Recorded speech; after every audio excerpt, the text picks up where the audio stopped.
بسم اللہ الرحمن الرحیم۔ السلام علیکم ورحمۃ اللہ وبرکاتہ۔ زبیر خان آپ کو اپنے چینل وائس آف ٹروتھ یعنی VOT میں خوش آمدید کہتا ہے۔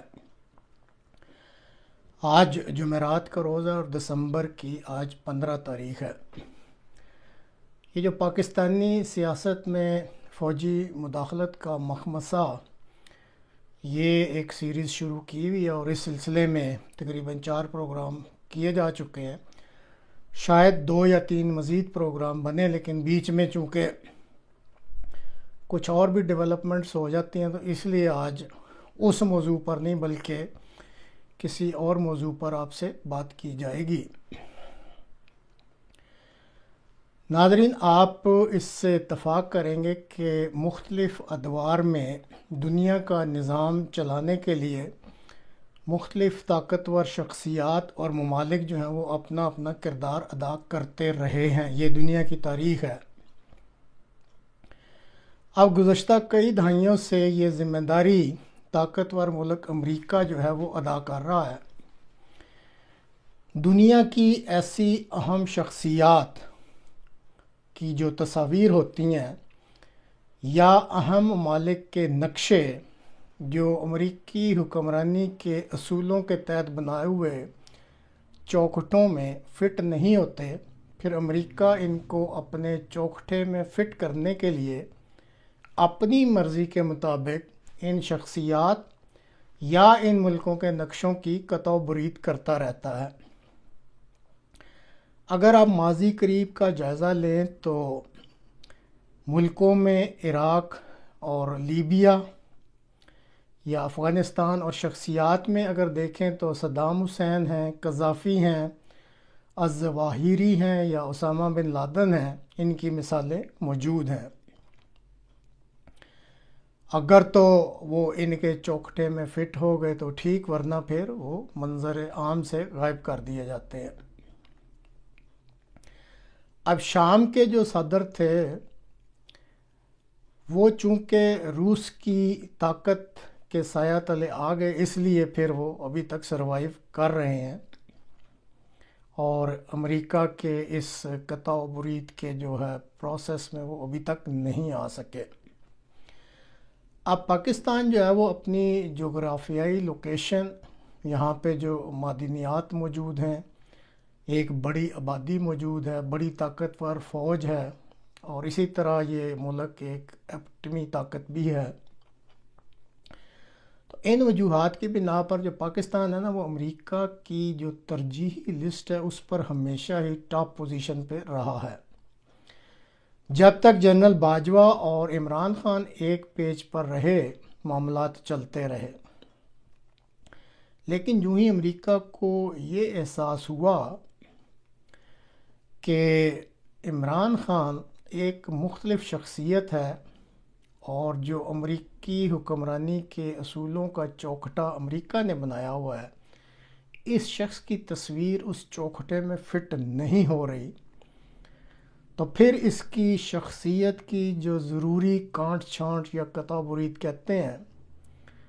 وہ کرنے کے لیے عمران خان کو اقتدار سے نکال دیا گیا۔ اب کچھ اتفاق ایسا ہوا کہ اقتدار سے نکل جانے کے بعد عمران خان جو ہے وہ عوام الناس میں مقبول ہو گیا۔ اب اس کو سیاسی منظرنامہ سے امریکہ کی اشیرباد کے تحت بڑی آسانی سے مطلب منظرنامے سے ہٹایا جا سکتا تھا،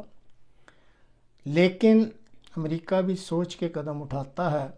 جب یہ مقبول ہو گیا تو عوامی غیظ اور غضب کے خوف کے پیش نظر عمران خان کو کچھ سبق سکھانے کے لیے اس کی ٹانگوں پر گولیاں ماری گئیں اور اس کو مقصد زخمی کرنا تھا، اور یہ 2 مقاصد تھے امریکہ کے جو وہ حاصل کرنا چاہتا تھا۔ ایک تو وہ عوامی رد عمل کا مشاہدہ کرنا چاہتا تھا اور دوسرا عمران خان کو جو ہے وہ خوف زدہ کرنا چاہتا تھا اور اس کے اندر ایک ڈر پیدا کرنا چاہتا تھا۔ اب یہ کہہ سکتے ہیں کہ یہ عجیب اتفاق ہوا کہ امریکہ کو اپنے یہ دونوں مقاصد حاصل نہ ہو سکے۔ بہرحال یہ فیصلہ تو ہو چکا ہے کہ اگر عمران خان امریکی جو فیصلے یا جو حکمرانی کے جو اصول ہیں اس چوکھٹے میں فٹ نہیں ہوگا تو اس کو سیاسی منظرنامے سے وہ ہٹا دیں گے۔ اب جہاں تک عمران خان کی عوام الناس میں پذیرائی کا تعلق ہے تو اس کے لیے کچھ ایسے اقدامات کیے جا رہے ہیں کہ یہ جو شہرت ہے یا یہ جو پسندیدگی ہے یا یہ جو پذیرائی ہے اس کو کم کیا جا سکے، لیکن ابھی تک ان اقدامات میں امریکہ کو کامیابی نہیں ہو رہی۔ اب آج کے پروگرام میں ایک ایسی کاوش کا ذکر کرنا مقصود ہے جو کہ اب شروع کی گئی ہے، اور اس موقع پر اس کاوش کو شروع کرنے کا مقصد اس طرح سے لگتا ہے کہ جیسے عوام کو ایک نئی بتی دکھائی جائے اور اس کے پیچھے لگا دیا جائے تاکہ عوام کی جو توجہ ہے وہ فی الحال عمران خان کی طرف سے ہٹ جائے اور یہ جو نیا ایک مسئلہ یا کاوش یا ایک نئی ایفرٹ جو کی جائے عوام کی توجہ اس طرف مبذول ہے۔ بھارت کا ایک مشہور اخبار ہے انڈیا ٹوڈے، اس کی رپورٹ کے مطابق یہ جو آپ ایک چوکی کی تصویر دیکھ رہے ہیں یہ اروناچل پردیش ٹوانگ سیکٹر میں انڈیا چائنا کی جو لائن آف کنٹرول ہے اس کا علاقہ، اور وہاں پہ یہ چوکی ہے۔ جمعہ 9 دسمبر کو چین کی افواج کے دستوں نے اس علاقہ میں چائنا کی ایک چوکی پر جس پہ بھارت نے قبضہ کر رکھا تھا اس کو خالی کروانے کے لیے چینی افواج کے چند دستے آئے۔ وہاں پہ جو بھارتی فوج کی سکھ رجمنٹ تھی اس کے جوانوں نے چینی فوجیوں کی جو درگت بنائی، اس کے لیے یہ میں آپ کو ایک چھوٹی سی ویڈیو دکھاتا ہوں۔ ٹالو سالے نو ٹا سالے نو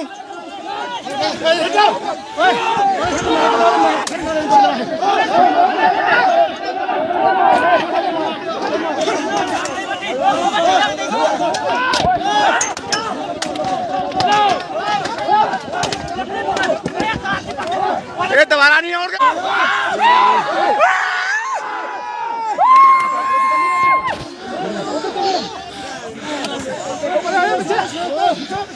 جو آپ نے ویڈیو دیکھی اس کے نتیجہ میں یہ جو وقوع ہوا، دونوں اطراف کے چند فوجی جو ہیں ان کے زخمی ہونے کی اطلاع ہے۔ بعد میں بہرحال دونوں اطراف کے جو سیکٹر کمانڈر تھے انہوں نے آپس میں مل کے اس مسئلے کو سنبھال لیا۔ اب دیکھیں کہ یہ 9 تاریخ جمعے کو واقعہ ہوتا ہے۔ اس واقعہ کے فوراً بعد پاک آرمی کے جو نئی چیف ہیں 10 دسمبر بروز ہفتہ وہ کشمیر میں راکھ چکری سیکٹر کا دورہ کرتے ہیں اور وہاں پہ انڈیا کو ایک بڑے سخت الفاظ میں پیغام دیتے ہیں کہ اگر بھارت نے کسی قسم کی مہم جوئی پاکستان کے خلاف کرنے کی کوشش کی تو اس کو منہ توڑ جواب دیا جائے گا۔ اب چیف کے اس دورہ اور پیغام کا مقصد جو تھا وہ پاکستانی عوام کو یہ بتلانا مقصود تھا کہ بھارت کا خطرہ موجود ہے اور پاکستان کی بہادر افواج اس خطرہ سے نمٹنے کے لیے تیار ہیں۔ دوسری طرف خطہ میں موجود امریکن سینٹرل کمانڈ کے سربراہ جنرل میخائل ایرک آج یعنی 15 دسمبر کو وہ GHQ آئے ہیں اور انہوں نے اپنے وفد کے ہمراہ پاکستان کے نئے آرمی چیف آف اسٹاف سے ملاقات کی ہے، اور شنید ہے کہ آج وہ طورخم کی سرحد کے علاقے میں بھی جائیں گے اور وہاں کا بھی دورہ کریں گے۔ اب کہنے کا مقصد یہ ہے کہ مقتدر حلقے جو ہیں اور ان کے جو سربراہ ہیں اس وقت پاکستان میں، وہ پاکستانی قوم کی جو توجہ ہے وہ عمران خان سے ہٹا کر اس وقت بھارتی خطرہ اور افغانستان بارڈر کی طرف سے ممکنہ خطرے کی طرف مبذول کرانے کے لیے میدان عمل میں آ چکے ہیں۔ اور پھر ذہن میں یہ بھی رکھیں کہ یہ جو امریکن سینٹ کام کے جنرل صاحب کا دورہ تھا، کیونکہ جلد ہی امریکہ کو یہاں بیسز بھی درکار ہیں، اور یہ بیسز جو ہوتے ہیں یہ اس وقت تک صرف پاکستان اس علاقہ میں جو اس کو امریکہ کو مہیا کر سکتا ہے۔ اب تھوڑا سا یہ جو ڈاٹس ہیں نا، ان کو آپ کنیکٹ کریں کہ 9 دسمبر کو چین اور بھارت کا وقوع ہوتا ہے، 10 دسمبر کو چیف آف آرمی سٹاف جو ہیں وہ کشمیر میں لائن آف کنٹرول پہ جاتے ہیں اور وہاں دورہ کرتے ہیں اور بیان دیتے ہیں، اور اس کے ساتھ یہ چونکہ کنیکٹڈ تھا چیف کے ساتھ، آج 15 دسمبر کو جو سینٹ کام کے جنرل کا دورہ آپ کو بتا دیا جو کہ افغان کی سرحد کی طرف بھی ہوگا۔ اب منگل 13 دسمبر کو پاکستان کے جو موجودہ وزیر داخلہ رانا ثناء اللہ صاحب ہیں، وہ ایک بھرپور کانفرنس کرتے ہیں اور عوام کو اور قوم کو بتاتے ہیں کہ 2021 میں لاہور میں ہونے والا جو دہشت گردی کا واقعہ تھا، ان کی رپورٹ کے مطابق ان کو حتمی ثبوت مل گیا ہے کہ یہ بھارت کی خفیہ ایجنسی را نے کروایا تھا، اور اپنی اس پریس کانفرنس میں وہ یہ بار بار تاثر دے رہے تھے پاکستانی عوام کو کہ بھارت کی طرف سے یا بھارت کی خفیہ ایجنسی کی طرف سے ابھی بھی پاکستان میں دہشت گردی کے حملے کا خطرہ موجود ہے۔ ملک کے وزیر داخلہ کی جو پریس کانفرنس ہے 13 کو انہوں نے کی، میں نے ابھی آپ کو بتایا، اور اسی ملک کے جو وزیر خارجہ ہیں آج کل بلاول بھٹو صاحب، 14 دسمبر یعنی اگلے دن بدھ جو کل گزرا ہے، یو این او کی سیکیورٹی کونسل میں انٹرنیشنل پیس اور سیکیورٹی کے موضوع پر بات کرتے ہوئے انہوں نے بھارت کے خلاف بہت سخت قسم کا سٹینڈ لیا ہے کہ یہ ایک تو دہشت گردی پھیلا رہا ہے، اور دوسرے ان کو یہ کہا ہے کہ چونکہ یو این او کی ریزولوشنز کے مطابق کشمیر کا فیصلہ ہونا ہے، تو جو عالمی برادری ہے یا یہ جو عالمی ادارہ ہے یہ بھارت کو اس کی طرف توجہ دلائے۔ اور اسی دن بدھ یعنی کل 14 دسمبر کو پاکستان کی جو وزارت خارجہ کے سیکرٹری ہیں آج کل اسد مجید صاحب، انہوں نے جو غیر ملکی سفارتکار ہیں یا پاکستان میں موجود ہیں ان کو بلا کر باقاعدہ بریفنگ دی ہے بھارت کے بارے میں کہ بھارت کے کیا عزائم ہیں، کس طرح وہ دہشت گردی کرتا ہے، اور کس طرح کشمیر کا جو ہے وہ مسئلہ دونوں ملکوں میں پرابلم بنا ہوا ہے۔ اور اپنی جب انہوں نے بریفنگ ختم کی تو اس کے بعد پھر جو وزیر مملکت ہیں حنا ربانی کھر صاحبہ، انہوں نے باقاعدہ ایک پریس کانفرنس کر کے سارے معاملے کو پھر پریس کے سامنے بھی رکھا ہے کہ وہ یہ کیا کاوشیں ہو رہی ہیں، اور جو لاہور میں پچھلے سال دہشت گردی کا حملہ ہوا تھا اس کے بھی ڈانڈے جا کے انہوں نے بھارت اور اس کی خفیہ ایجنسی را سے ملوائے ہیں۔ تو ناظرین، یہ جو مختصر سی تفصیلات آپ کے سامنے رکھی ہیں ان کو بتلانے کا اس وقت مقصد یہ ہے کہ یہ جو ایک نئی ایفرٹ، دیکھیں پہلے تو کافی جو کوششیں کی جا رہی تھیں نا اہلی کی، توشہ خانے کی، یا دوسرے معاملات جو اچھالے جا رہے تھے عمران خان کے خلاف،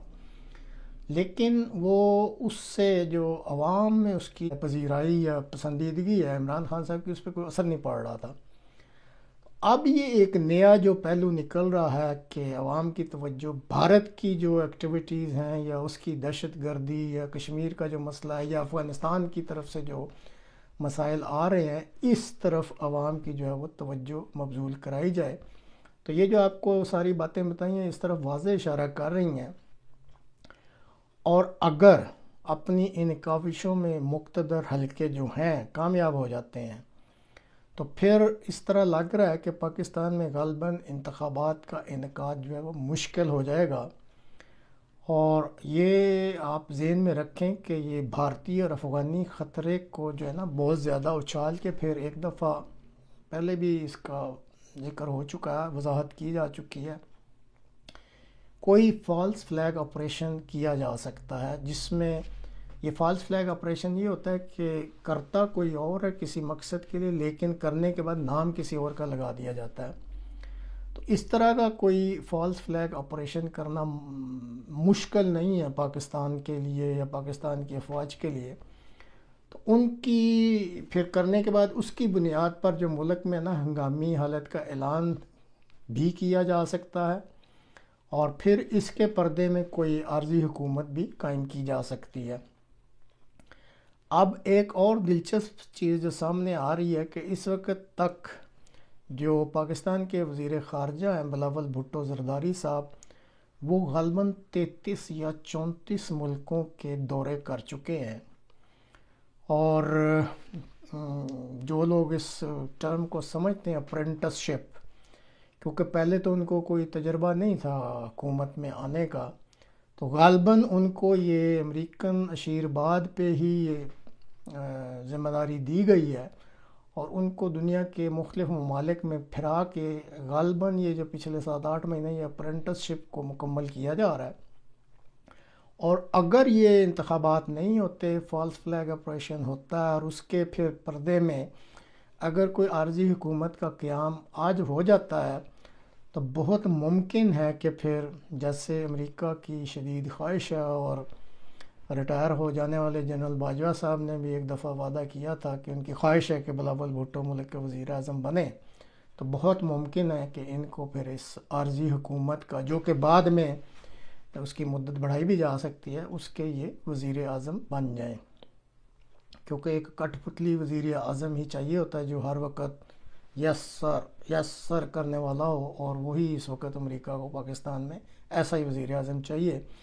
یہ اب علیحدہ بات ہے کہ ہماری جو وزیر مملکت ہیں نار ربانی خار صاحب اگلے دن افغانستان گئی ہیں دورے پہ،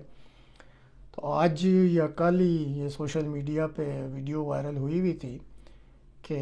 قومی اسمبلی میں جو کوئی مولانا چترالی صاحب ہیں، انہوں نے جو ان کی کلاس لی ہے وہ سننے والی ہے، لیکن بات تو وہی ہوتی ہے کہ